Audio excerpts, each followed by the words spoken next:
You're listening to TurkishSoccer.com's Turkish Football and Turkish Super Lig podcast. Hello, everyone. My name's Ahmet Turgut. Next 15 minutes, we'll recap Week 20, and then we'll preview the Week 21st for you, and I'll also give you the draw for Turkish Cup matches for quarterfinals that's coming up later on in February. But first, let's recap Week 20, and what can we say? Galatasaray, the top team in the Turkish Super League, won their 9th straight win in the Turkish Super League. With that win, they broke the record for Galatasaray team right now, and they broke Fatih Terim's and other coaches' record. Congratulations to Galatasaray and Okan Buruk, the coach of Galatasaray, winning their matches 9 straight games in the Turkish Super League. With that win this past weekend in Week 20, they are still on top of the Turkish Super League. The gap still is 4 points between Fenerbahce and Galatasaray. While Galatasaray won, also Beşiktaş and Fenerbahce and Trabzonspor all won their matches. But the controversy, biggest news that came out this past weekend. Again, you heard me talk about the Turkish referees all the time on this past podcast, and I will talk about the Turkish referees again. I think on most of a lot of matches this past weekend, they made some crucial calls, wrong decisions. The VAR system is not working correctly in the Turkish Super League. In general, pretty much in Turkish football. So Turkish Football Federation has to do some things better with as far as the referee who's refereeing on the pitch and also in the VAR system in the above the stadium. So things are not going right for Turkish referees because every weekend in pretty much every matches, they're having problems. They're not consistent. They're making a lot of mistakes. So Week 20, we saw 26 goals, and it was another low-scoring matches. Again, in total goal scoring, usually when we hit 34, 35 goals, that's a good weekend for Turkish Super League. But there were some teams scored a lot of goals, like Trabzonspor at home beat the relegation zone team Istanbulspor 4-0, and also another match that a lot of goals were scored in Alanya Fatih Karagümrük match. It was 2-2. And let me give you down the results on Week 20, Friday. There were one match. Adana Demirspor beat Giresunspor 2-0. And actually, there were and 2 matches on Saturday and 4 matches on Sunday and 2 matches on Monday. Galatasaray on Saturday beat Antalyaspor 2-1. Kasımpaşa at home lost to Başakşehir 3-1. And Kayserispor Beşiktaş match. Beşiktaş won this match, an away match. This was 4th straight match for Beşiktaş and Şenol Güneş. And 2-0, they beat Kayserispor Trabzon. As I told you, they beat Istanbulspor 4-0. On Monday, the controversial match played in Ümraniye, Istanbul, and Fenerbahçe beat them 2-1. There were a lot of bad calls in that match. And Konya Ankaragücü, Konyaspor lost to Ankaragücü at home after their firing their coach İlhan Pabut. So Ankaragücü is the only team, and also Sivasspor, who's in the danger zone, earned 3 points this past weekend. With that, earning 3 points, Sivas moved from 17th place to 16th place. And Ankaragücü jumped from 13th place to 11th place with 22 points.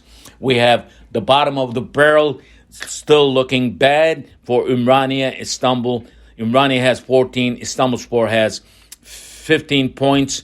And right now we see another team that is in trouble that did not play this past weekend. Hatayspor had bye. Hatayspor has 17 points. There are teams with 19 points, 22 points, 21 points. So pretty much from 19th place to 10th place team, as I've been saying, they are still in the danger zone. The mid-bracket, only 3 teams that allows from 7th place, 27, Konyaspor with 27 points, and 9th place is Alanyaspor with 25 points, and Kayserispor is in 8th place with 26 points. These are the teams that are candidate to drop to the danger zone if they don't win their matches. Their chance to get up on top of the league, pretty very margin. And if we look at from the teams from first place to 5th place, the gap is 10 points. First place team Galatasaray with 45 points, and 5th place team Trabzonspor and Beşiktaş, who is in 4th place, have 35 points. So Trabzonspor and Beşiktaş are in back of Galatasaray behind 10 points. And look at Adana Demirspor, who's right now dropped down to 6th place with 34 points. And 3rd place team Başakşehir with 37 points. And 2nd place team Fenerbahçe trails Galatasaray behind 4 points. They have 41 points. So pretty much this is what's happening before the week 21. There are some news from the Turkish Super Lig. As you know, Gaziantep, after losing the match at home, Gaziantep Football Club sacked their coach, Erol Bulut, and they will hire another coach probably before this weekend coming up in the week 21. And I just want to ask, how many coaches that we lost so far in this young season? We're only into week 21st coming up, and we've probably lost at least 6-7 coaches already. And looking at the Turkish Cup quarterfinals will be happening on February 28th, March 1st and 2nd. The draw is like this. Fenerbahçe will host Kayserispor. Sivasspor will be at home against Gaziantep. Ankaragücü will be hosting Trabzonspor. Galatasaray will be at home against Başakşehir. And it will be one match elimination. The winner will go to semifinals. Now, week 21st, 22nd, 23rd will be back-to-back non-stop football. Week 20 will start, week 21 will start on Friday. It'll end on Sunday. And then week 22nd will start on Tuesday. It'll end on Thursday. And week 23rd will start on Saturday. So you have 3 weekends jammed into 10 days that will be happening in Turkish Super League. Week 21st will start, like I said, tomorrow, and there will be one match, and Beşiktaş, the team who has won their 4th match, will be against Alanyaspor. It should be in Istanbul. It should be in front of their Beşiktaş fans. Should not have any problem, but Alanyaspor is the team that is desperate for points. If they lose points, and they will probably be in the danger zone if the other teams win. On Saturday, there are 5 matches. Sivasspor will be at home against Adana Demirspor. Hatayspor will host Trabzonspor. Ankaragücü will be at home against Gaziantep. Antalya will host Ümraniye. And the biggest match of the Saturday will happen in Giresun. Giresun will host Galatasaray, the first place team in the Turkish Super League. And Giresunspor, the team who has 21 points, they have been winning their matches. Let's see what kind of plan they have against Galatasaray, but most likely Galatasaray will probably win this match too. On Sunday, there are 3 matches. Istanbulspor will be at home against Kayserispor, and Başakşehir will be at home against Konyaspor. And the last match will be in Istanbul, and two teams from Istanbul. Fenerbahçe will host Kasımpaşa, and that will be week 21 over, as I said, and then week 21. In week 21, Fatih Karagümrük Pirlo's team will have a bye this weekend. They don't have a match. They will rest, and then week 22nd will start on Tuesday. So, as I've been saying this many times during this season and this past season too, Turkish Super Lig, Turkish Football Federation is jamming the weekends together. There's all kinds of reasons, because the World Cup, the break that we had 40 days, and now they're jamming all these weekends into in 10 days. 3 weekend matches is happening. That will start on this Friday. It'll go on next 10 days.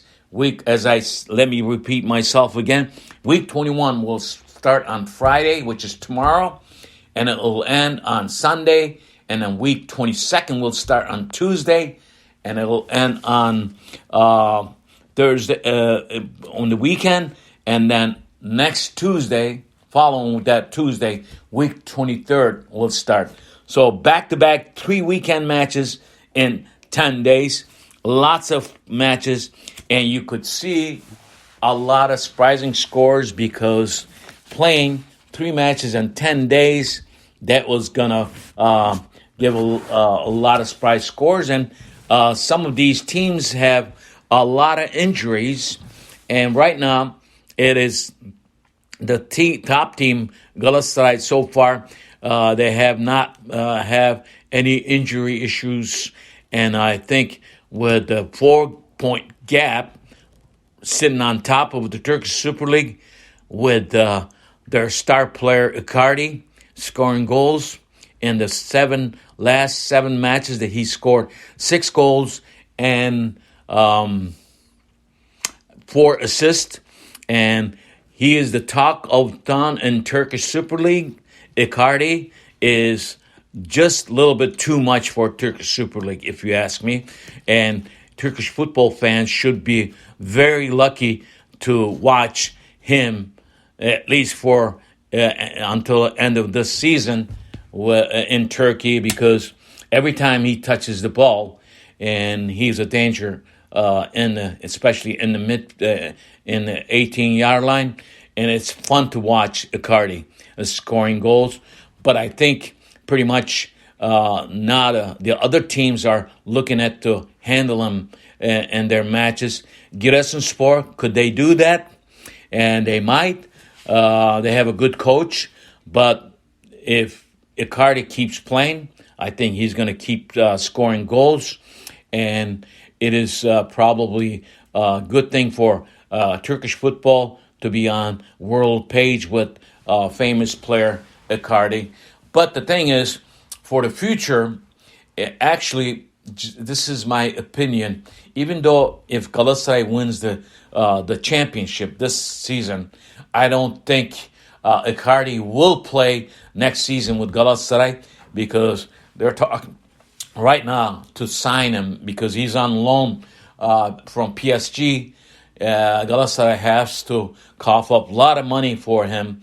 So, and plus, you have a player like Gomez, who has done a lot of things for Galatasaray, has been scoring goals for them. So it's a wait and see match, but I think Gomez should play alongside with Icardi, if you ask me.